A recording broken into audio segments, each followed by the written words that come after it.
नमस्कार बच्चों, आज हम लोग बात करेंगे न्यूमेरिकल, वो भी सॉलिड स्टेट चैप्टर का। इस न्यूमेरिकल सॉल्विंग में हम स्पेशली नीट में पूछे गए जितने प्रश्न हैं उन प्रश्नों को सॉल्व करने की कोशिश करेंगे। मेरे पास एक अनसॉल्व पेपर है, ये है एमटीजी का, जिसमें 2019 तक के क्वेश्चन पेपर हैं जो 32 सालों के हैं। इसके बाद के अगर आपके पास क्वेश्चंस हैं तो आप क्वेश्चन को मैसेज में डालिए, इनबॉक्स करिए या फिर कमेंट सेक्शन में डालिए और उसको भी सॉल्व किया जाएगा। तो हम स्टार्ट करेंगे 1 बाय 1 और सारे क्वेश्चंस को एक साथ सॉल्व करने की कोशिश करेंगे।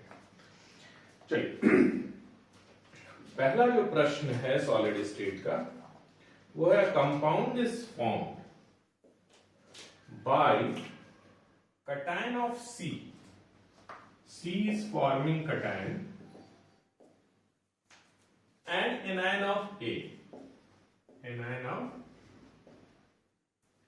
the anion forms hexagonal close packing. This anion, it forms hexagonal close packing. Okay. And the cation occupies 75% of octahedral wire. Cation occupies 75% of octahedral wires. Find the formula of compound. यानी आपको compound का formula चाहिए। जो anion है वो HCP lattice में यानी closest packing में जा रहा है और जो कटायन है वो ऑक्टाहेड्रल वाइड में जा रहा है। सारे वाइड नहीं ऑक्यूपाई कर रहा है, 75% वाइड ऑक्यूपाई कर रहा है। आपको सिंपली ए और सी का नंबर पता चल जाए एक यूनिट सेल में, तो आप आसानी से उनके नंबर का जो रेशियो होगा वो निकाल लेंगे और वही उस कंपाउंड का क्या होगा, फार्मूला होगा। तो चलिए सॉल्व करने की कोशिश करते हैं। सॉल्यूशन इसका क्या होगा, नंबर ऑफ आयंस ऑफ ए, मान लीजिए ये नंबर n है।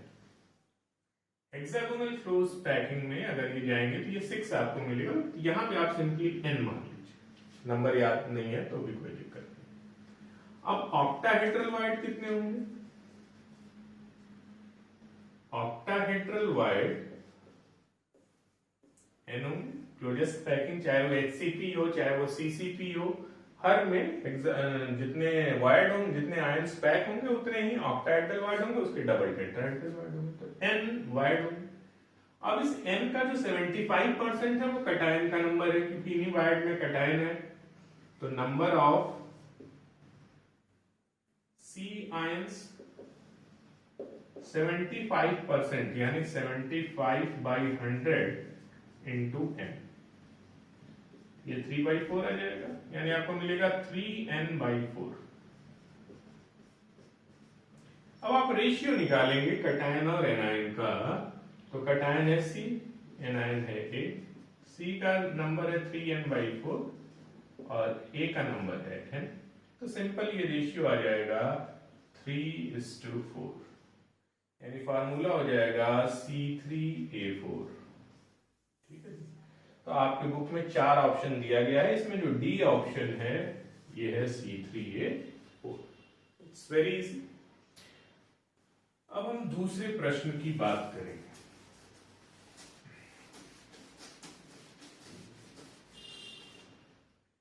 सिंपली किसी भी कंपाउंड का फार्मूला निकालना हो, खास करके आयनिक कंपाउंड का, तो उस पे कटायन और एनायन का नंबर पता कर लेते हैं।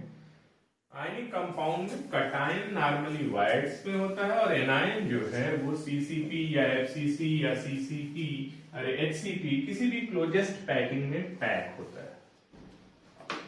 अब दूसरे प्रश्न की बात करते हैं। ये NCERT में भी प्रश्न है और उड़ीसा नीट में 19 में पूछा गया है। Formula of nickel oxide with metal deficiency defect in its crystal is Ni.98O। अब निकिल का ऑक्साइड है तो स्टैंडर्ड निकिल ऑक्साइड NiO होना चाहिए, लेकिन इसमें कौन सा डिफेक्ट है, इसमें डिफेक्ट है मेटल डिफिशियंसी डिफेक्ट, दे दिया इन्होंने, मेटल डिफिशियंसी डिफेक्ट। अब आपको याद हो तो इस तरीके से जो मेटल डिफिशियंसी डिफेक्ट क्रिएट होता है, ये वही क्रिएट होता है जहां पर वेरिएबल वैलेंसी हो। अदरवाइज ये डिफेक्ट शो ही नहीं किया जाएगा। जो नॉर्मल पैकिंग है उसमें कटायन के हायर ऑक्सीडेशन स्टेट वाला आयन आकर के जो लोअर स्टेट वाला है उसमें उसकी जगह पर पैक हो जाता है और इलेक्ट्रिकल न्यूट्रलिटी को मेंटेन करने के लिए कुछ जगहें खाली रह जाती हैं। तो ऐसा यहां भी हुआ, और जब कुछ जगहें खाली हुई तो जो the formula of nickel oxide with metal deficiency defect in its crystal is Ni 0.98O, ये फार्मूला है निकिल के ऑक्साइड का डिफेक्ट के बाद। The crystal contains Ni2 positive ion, crystal में दो आयन हैं, एक Ni2 positive ion and Ni4 positive ion, ये तो हमने अभी बात ही की। कह रहे the fraction of nickel existing as Ni2 positive ion, Ni2 positive ion का फ्रैक्शन पूछ रहा है, फ्रैक्शन निकालना है। हमने इस डिफेक्ट की बात की, इसका थोड़ा डायग्राम भी बना के देख लेते हैं कि अगर स्टैंडर्ड निकिल ऑक्साइड की पैकिंग होगी तो ये nickel 2 positive ion, oxygen, nickel 2 positive ion, oxygen,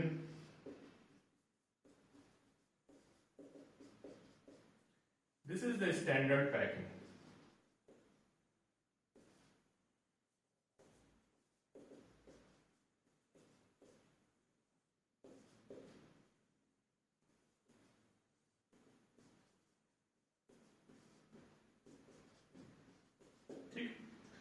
अब जब इसमें डिफिशियंसी क्रिएट होगी तो एक निकिल 2 पॉजिटिव की जगह एक निकिल 4 पॉजिटिव आ जाएगा, कुछ निकिल 4 पॉजिटिव आयन भी बनेंगे।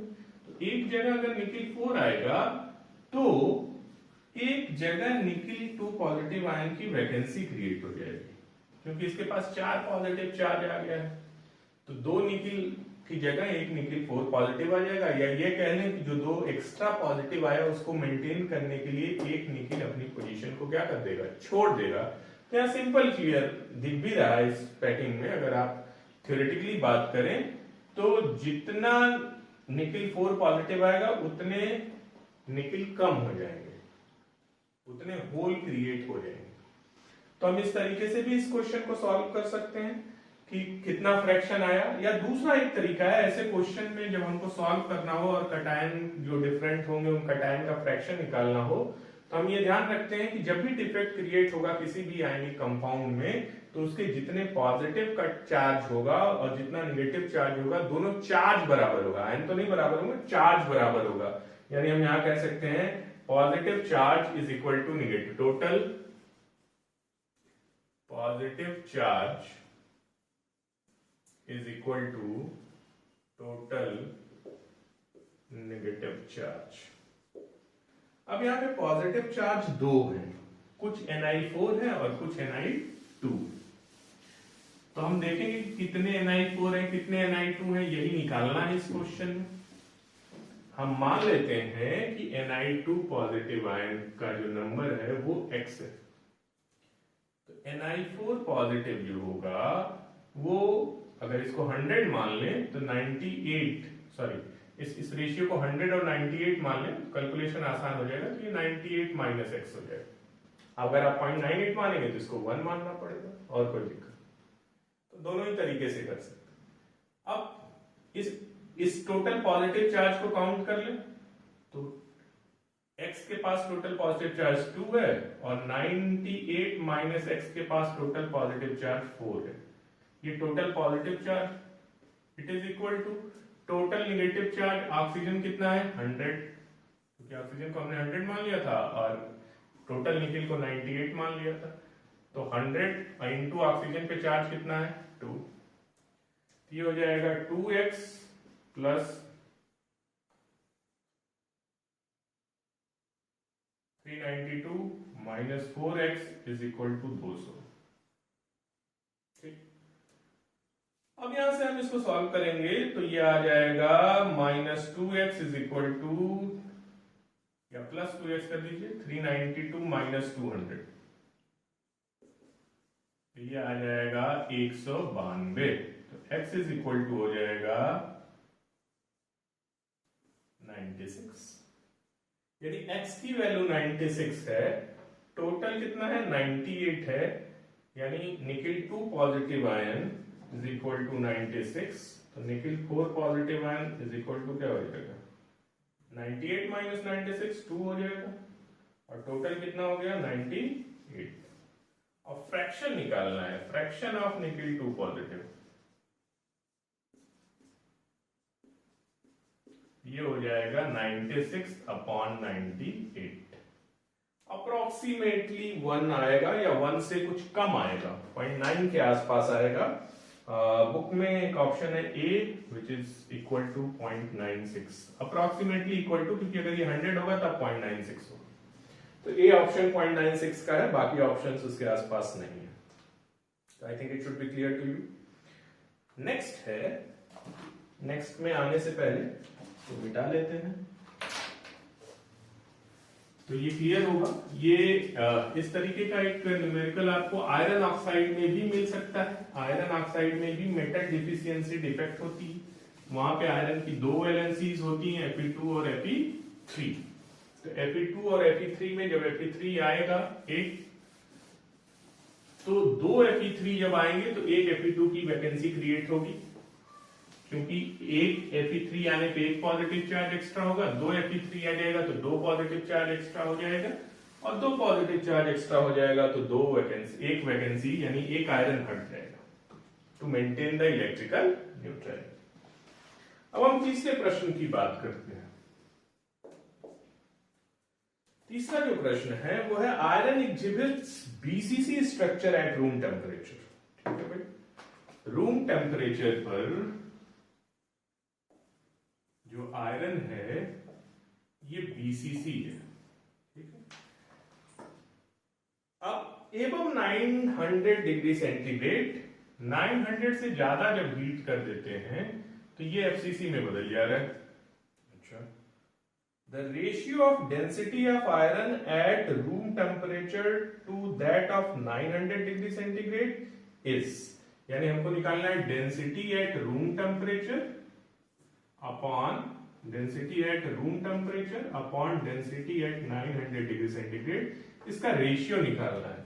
चलिए, हमने पढ़ा है कि अगर किसी क्रिस्टल लैटिस BCC को ले लें और उसको हीट करें, हीट करेंगे तो मॉलिक्यूल दूर दूर होंगे। BCC में कोऑर्डिनेशन नंबर कितना है, ये सिर्फ जानकारी के लिए है 8, और यहां पे कोऑर्डिनेशन नंबर कितना है FCC में, आयरन का लैटिस है, BCC में कोऑर्डिनेशन, BCC में कितने मॉलिक्यूल अगल बगल होंगे, तो हीट करने पर कोऑर्डिनेशन नंबर पे क्या फर्क पड़ेगा, या प्रेशर लगाने पर कोऑर्डिनेशन नंबर पे क्या फर्क पड़ेगा। तो प्रेशर लगाने पर कोऑर्डिनेशन नंबर और हीट करने पे कोऑर्डिनेशन नंबर बदल जाता है, और वो एक स्ट्रक्चर से दूसरे स्ट्रक्चर में बदल जाता है। ठीक है, तो यहां पर अगर हमको डेंसिटी निकालनी है तो डेंसिटी का फार्मूला हम जानते हैं। यहाँ पे BCC लैटिस है तो Z की वैल्यू कितनी होगी, Z BCC में 2 होता है, FCC में Z कितना होता है 4 होता है। ठीक है, तो डेंसिटी का फार्मूला होता है Zm upon Na into AQ। अब इसमें M तो सेम रहेगा, चाहे वो रूम टेम्परेचर पे हो चाहे 900 डिग्री सेंटीग्रेड, चाहे BCC में हो चाहे FCC में, Na भी सेम रहेगा। तो हम लिख सकते हैं density at room temperature upon density at 900 degree centigrade will be equal to ये Z upon ZRT upon Z upon ART cube, RT मतलब रूम टेम्परेचर पे, into A900 cube divided by Z900। ठीक है, 900 मतलब FCC, RT की जगह हम लिख सकते हैं BCC। ठीक है, BCC, और 900 की जगह हम लोग लिख सकते हैं FCC। सिंपल, हमको ये रेशियो निकालना है। ठीक है, तो ये प्रश्न है कि find out the ratio of density of iron at room temperature और 900 डिग्री सेंटीग्रेड। ठीक है, अब यहां पे Z की वैल्यू BCC में कितनी हो जाएगी 2। A और R के बीच में रिलेशन होता है। BCC के केस में जो बॉडी डायगोनल है वो 4R के बराबर होगा। तो बॉडी डायगोनल जो है वो 4r के बराबर होगा, यानी √3a is equal to 4r। ये हमने थ्योरी में बात की है कि ये जो बॉडी डायगोनल होता है बीसीसी में, वो बॉडी डायगोनल पर 4 एटम होते हैं। अगर ये बॉडी डायगोनल मैं लूं तो ये 4r होगा और इसकी वैल्यू होगी √3। तो a इज इक्वल टू होगा 4r अपान √3, यानी a की जगह मैं ये लिख सकता हूं, इसका क्यूब। उसी तरीके से एफसीसी में 4r इज इक्वल टू होता है √2a। फेस डायगोनल पर, इस फेस डायगोनल पर 4 एटम होते हैं, ये आप थ्योरी का लेक्चर में देखेंगे। तो यहां पर सिंपली a और r के बीच में रिलेशन से मैं a की जगह लिख सकता हूं 4r अपान √2। यहां पर हो जाएगा 4r अपान √2 का क्यूब डिवाइडेड बाई 4। अब इससे ये कैंसिल आउट हो जाएगा, ये 2 हो जाएगा। इसको जरा सॉल्व करते हैं, ये ऊपर जाएगा तो ये हो जाएगा 3√3 और ये हो जाएगा 64r³ इनटू, इसकी वैल्यू हो जाएगी 64r³ और 2√2 और नीचे एक 2 पहले से है, तो ये 64r³ से कैंसिल आउट हो जाएगा। आपको मिलेगा 3√3 डिवाइडेड बाई 4√2। देखते हैं क्या ये कोई ऑप्शन में है, तो है, ये सी ऑप्शन करेक्ट है। ठीक है, इट्स वेरी इजी कि टेम्परेचर चेंज करने पे उसका स्ट्रक्चर चेंज हो गया और हमने डेंसिटी को रेशियो निकाल लिया। चलिए अगला प्रश्न देखते हैं। यहां पर आपको एक चीज नोटिस करनी है जो याद करने वाली थी, वो a और r के बीच में रिलेशन। बीसीसी में बॉडी डायगोनल पर 3 एटम साथ में होते हैं और बॉडी डायगोनल की वैल्यू होती है √3a। पाइथागोरस थ्योरम से ही हम निकाल लेते हैं। तो √3a is equal to 4r। जहां 3 एटम एक दूसरे को टच करेंगे उनके रेडियस जो आपस में क्लोज होंगे वो 4r के बराबर, बीच वाले का 2r, किनारे किनारे का r। और जब इस एफसीसी होगा तो एफसीसी में √2a is equal to 4r होगा, बीसीसी में √3a is equal to 4r होगा। एक में बॉडी डायगोनल पे 3 एटम होंगे, एक में फेस डायगोनल पर, एफसीसी में फेस डायगोनल पर होगा। चलिए चौथा प्रश्न हम पढ़ते हैं कि कौन सा करेक्ट स्टेटमेंट है। चलिए भाई चौथा स्टेटमेंट देखते हैं। Density decreases in case of crystal with Schottky defect, correct है। NaCl हमको इनकरेक्ट चूज करना है। NaCl is insulator, silicon is semiconductor, silver is conductor and quartz is piezo electric crystal. ये सारे सही हैं। पीजो इलेक्ट्रिक का मतलब होता है जो प्रेशर देने पे इलेक्ट्रिसिटी प्रोड्यूस करे, PIEZO electric. So quartz is a piezo electric material, ये भी सही है। तीसरा है Frenkel defect is favoured in those ionic compounds in which size of cation and anion are almost equal, ये सही नहीं। फ्रैंकल डिफेक्ट में कैटायन और एनायन के बीच में जो साइज का गैप हो वो ज्यादा होना चाहिए।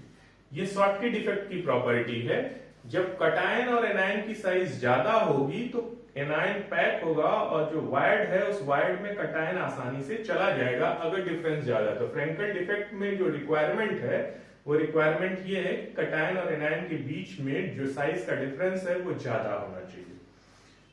और अगला है Fe.98O has non stoichiometric metal deficiency defect. तो ठीक है, Fe.98O जो है ये नॉन स्टोइकोमेट्रिक है। Fe.98O ये नॉन स्टोइकोमेट्रिक है, मेटल डिफिशियंसी डिफेक्ट है। ये तभी शो किया जाता है जब वेरिएबल वैलेंसी हो। इस पे अभी हमने एक न्यूमेरिकल किया था, न्यूमेरिकल दूसरा जो निकिल के साथ था, ऐसा Fe के साथ भी होता है। चलिए पांचवा हम लोग पढ़ते हैं। In calcium fluoride having fluoride structure, CaF2 का स्ट्रक्चर है, फ्लोराइड स्ट्रक्चर है। The coordination number for calcium and fluoride ion are, देखिए यहां पर कैल्शियम फ्लोराइड स्ट्रक्चर में जो फ्लोराइड स्ट्रक्चर इसमें कैल्शियम बिगर आयन है, क्लोरीन छोटा आयन है। तो कैल्शियम जो है वो FCC यूनिट सेल में पैक होता है। ठीक है जी। कैल्शियम कौन सा पैटर्न बनाता है? एफसीसी, यानी कॉर्नर पे होगा, हर कॉर्नर पर, और फेस के सेंटर पे, ऊपर नीचे बाएं दाएं पीछे और आगे, ये हो गया, ये एफसीसी है। अब इस एफसीसी में टेट्राहेड्रल वायर्ड होते हैं, तो सारे टेट्राहेड्रल वायर्ड,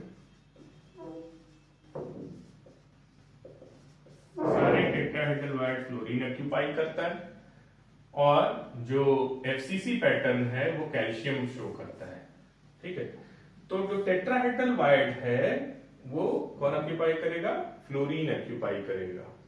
तो यहां पे कोऑर्डिनेशन नंबर क्या हो जाएगा? कैल्शियम का कोऑर्डिनेशन नंबर 8 हो जाएगा, और जो फ्लोरीन है ये फ्लोरीन का कोऑर्डिनेशन नंबर 4 होगा। आप सिंपल देख सकते हैं, टेट्राहेड्रल वायर्ड में है तो 4 कैल्शियम उसको चारों तरफ से घेरेंगे, टेट्राहेड्रल वायर्ड बनाएंगे। तो ये 8 और 4, ये ऑप्शन नंबर सी सही है। अगला एक क्वेश्चन लेते हैं। यहां पर और बहुत सारे स्ट्रक्चर हमको पढ़ने हैं, जैसे ये फ्लोराइड स्ट्रक्चर है। नॉर्मली जो एनायन होता है वो एनायन जो है वो एफसीसी लैटिस या क्लोजेस्ट पैकिंग में जाता है, कटायन छोटा होता है, लेकिन इस केस में कटायन बड़ा है, तो कटायन लैटिस क्लोजेस्ट पैकिंग बनाता है। एनायन जो है, जो फ्लोरीन है, वो टेट्राहेड्रल वायर्ड में जाता है। क्वेश्चन नंबर 6 देखते हैं। Lithium has BCC structure. चलिए बेटा, लिथियम का स्ट्रक्चर कैसा है? BCC. Its density is 530 kilo KG. Density जो है लिथियम की 530 केजी पर मीटर क्यूब है। और इसका जो एटॉमिक मास है लिथियम का एटॉमिक मास दिया हुआ है 6.94 ग्राम पर मोल, ये इसका एटॉमिक मास है। Calculate edge length of unit cell of lithium. A आपको निकालना है, तो बहुत ही आसान क्वेश्चन है। Na आपको पता है 6.022 इंटू 10 टू द पावर 23। ठीक है, अब बस आपको ये दिमाग ध्यान रखना है कि ये जो है ये केजी पर मीटर में है, तो इसको हम तो पहले ग्राम में बदल लेंगे, क्योंकि हमारा लिथियम का मोलर मास ग्राम पर मोल में है। और अगर मीटर को भी आप बदलेंगे तो आंसर जिसमें बदलेंगे उसमें आएगा, और नहीं तो आंसर किसमें आएगा? मीटर में आएगा। बाकी चीजें ठीक है, तो इसको हम डेंसिटी को किसमें बदल लेते हैं? Density is equal to kg को ग्राम में बदल लेते हैं। तो ग्राम में कैसे बदलेंगे? इंटू 10 टू द पावर 3, बस इतना कर लेते हैं, आंसर हमारा मीटर में आ जाएगा। तो ग्राम पर मीटर क्यूब।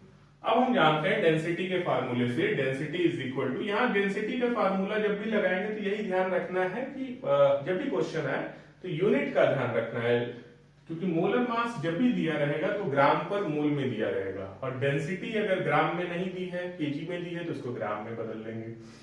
दूसरा, इसका जो डेंसिटी के बाद में जो डिस्टेंस या वॉल्यूम वाला पार्ट है उसको ए से रिलेट करके देखेंगे, जो इसकी यूनिट होगी और इसकी यूनिट होगी, ये दोनों सेम सिस्टम में होनी चाहिए। और जो मास वाला पार्ट है वो किससे देखेंगे? मोलर मास से।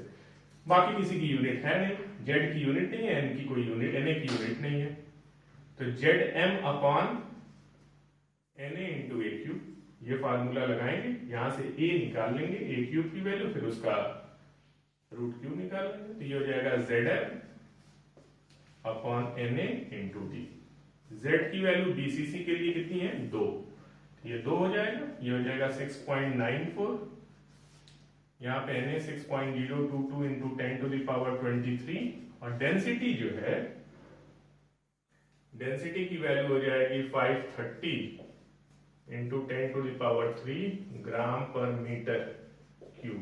तो यहाँ जो आएगा ए क्यूब की वैल्यू वो आ जाएगी मीटर क्यूब में। ठीक है, पर मीटर क्यूब में ऊपर जाएगा तो मीटर क्यूब में बदल जाएगा, तो ये आंसर मीटर क्यूब में आएगा। और जब इसका ए क्यूब का क्यूब रूट, ये जो वैल्यू आएगी उसका जब हम क्यूब रूट निकालेंगे, तो क्यूब रूट निकालेंगे तो हमें जो है आंसर जो किसमें मिलेगा? मीटर में मिलेगा। ये बात आपको ध्यान में रखनी, ठीक है। तो आंसर हम सॉल्व नहीं कर रहे, it is almost done. Calculation part you will do.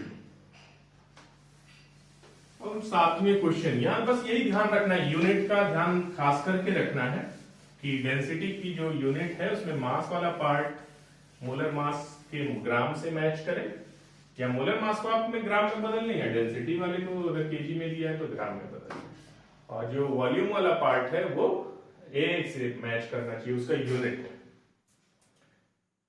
अब 7वां क्वेश्चन जरा देखते हैं।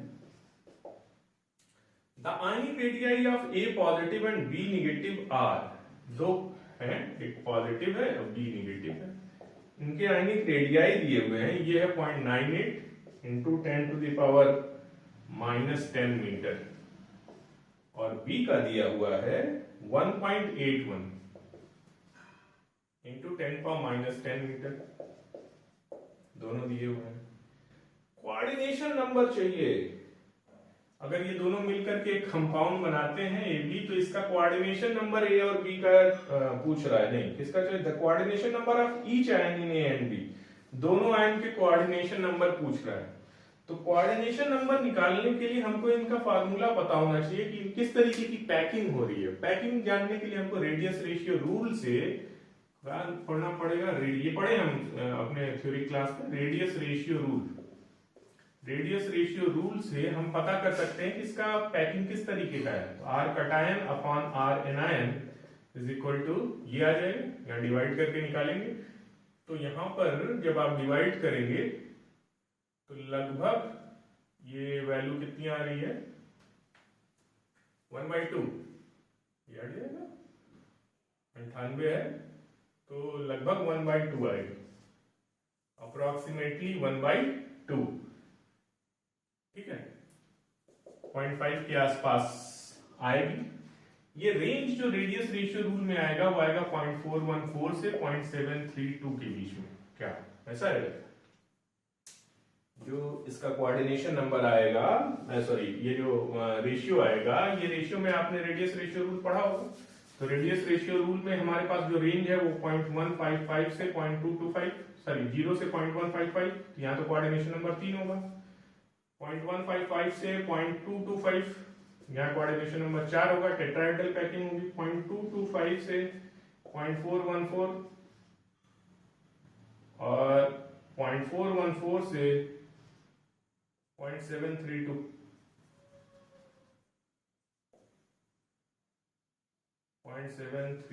ये जो कोऑर्डिनेट, ये जो पैकिंग आती है, सॉरी ये लीनियर होगा, ये लीनियर होगा, ये 3 होगा, ये 4 होगा, ये 6 कोऑर्डिनेशन नंबर होगा। तो ये जो पैकिंग आती है ये NaCl type rock salt packing है, ठीक है, और रॉक साल्ट में A पॉजिटिव Na है, B नेगेटिव Cl नेगेटिव है, तो आप जानते हैं कोऑर्डिनेशन नंबर कितना आएगा, 6 आएगा, दोनों का ही कोऑर्डिनेशन नंबर 6 होगा, A पॉजिटिव का और B नेगेटिव का, ये बदल भी सकता है। 8वां क्वेश्चन देखते हैं।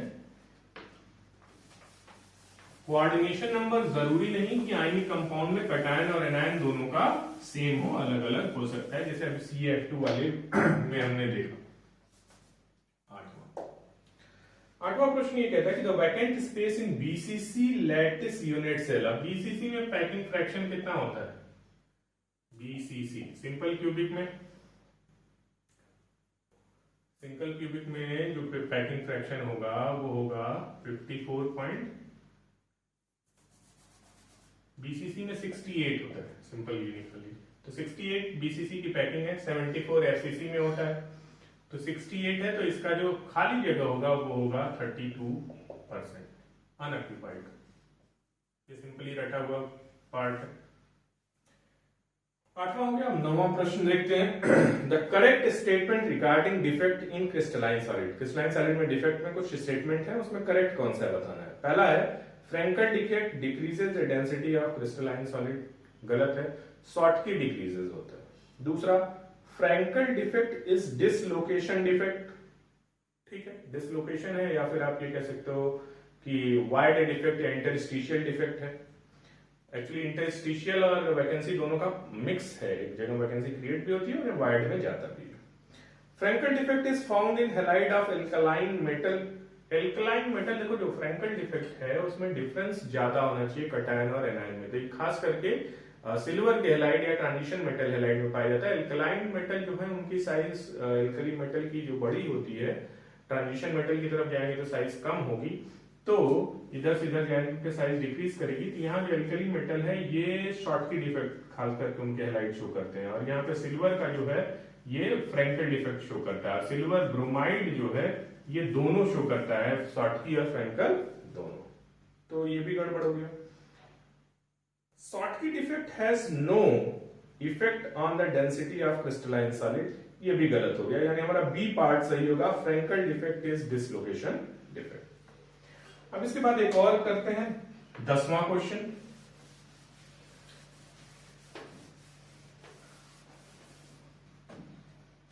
If a is the length of side of cube, 10वां देखते हैं, ए जो है वो लेंथ है, the distance between body centered atom and one corner atom in a cube will be, अच्छा एक BCC लैटिस है या BCC यूनिट सेल है, बॉडी के सेंटर पे एक एटम है और एक एटम कॉर्नर पे, ये मान लीजिए कॉर्नर पे है और एक एटम बॉडी के सेंटर पे,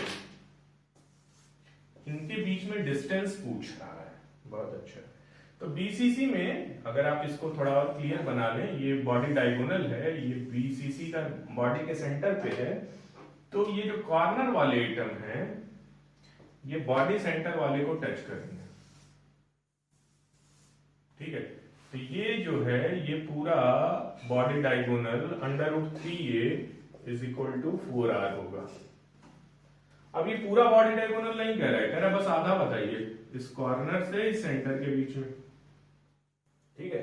तो कॉर्नर से सेंटर के बीच में, तो वन कॉर्नर और सेंटर के बीच का जो ये गैप है ये 4r की जगह कितना हो जाएगा 2r, इसकी वैल्यू हो जाएगी √3a/2। ये पूरा बॉडी डायगोनल है, ये क्या है बॉडी डायगोनल। तो बॉडी डायगोनल का आधा कर देंगे तो that will be the distance between corner atom and body centre, तो इसका आंसर हो जाएगा √3a/2। तो ये इसका आंसर है। The remaining part we will cover in the second part of this video. Thank you very much.